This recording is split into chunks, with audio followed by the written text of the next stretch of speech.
Pahalgam incident ఏదైతే కాశ్మీర్లో జరిగినటువంటిది, ఉగ్రవాదులు అక్కడ ఒక్కసారిగా విరుచుకుపడి మగవాళ్ళని చంపుతా మహిళల ఎదుటే మీ భర్తలకి మేము చంపుతున్నాం, మీ నుదుట సుందూరం తీసేస్తున్నాం, వెళ్ళి మీ మోడీకి చెప్పుకోండి అన్నటువంటి దుర్మార్గపు చర్య చేసినటువంటి సందర్భంలో నరేంద్ర మోడీ సీరియస్గా స్పందించినటువంటి సందర్భంలో దుర్మార్గంగా చిత్రీకరిస్తూ పోస్టులు పెట్టినటువంటి నేహా సింగ్ రాథోర్, అది ఆమె ఏదైతే ఉత్తరప్రదేశ్కి సంబంధించినటువంటి అమ్మాయి ఏమని పోస్టులు పెట్టుకొచ్చిందంటే, నరేంద్ర మోడీనే ఈ చర్య చేయించాడు, ఎన్నికల్లో లబ్ధి కోసం రాజకీయం కోసం చేయించాడు, పాకిస్తాన్కి నరేంద్ర మోడీకి సంబంధాలు ఉన్నాయి, పాకిస్తాన్లో వాళ్ళతో కలిసి ఇంతకు ముందు కూడా కరెక్ట్గా ఎన్నికలప్పుడు యుద్ధాలు చేయించాడు అన్నటువంటిది ఓ దుర్మార్గమైనటువంటి పోస్టులు పెట్టింది.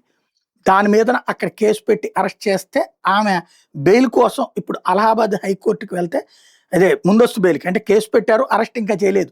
యాంటిసిపేటరీ 7 నెలల నుంచి కోర్టులో అరెస్ట్ మీద స్టే అయితే ఉంది, యాంటిసిపేటరీ బెయిల్ అయితే ఇవ్వట్లేదు. ఇప్పుడు యాంటిసిపేటరీ బెయిల్ కోసం హైకోర్టును అప్రోచ్ అయితే అలహాబాద్ హైకోర్టు తిరస్కరించింది. అసలు అట్లాంటి పోస్టులు పెట్టినటువంటి వాళ్ళని జైల్లో ఉంచి తీరాల్సిందని తేల్చి చెప్తా యాంటిసిపేటరీ బెయిల్ ని డిస్మిస్ చేసింది.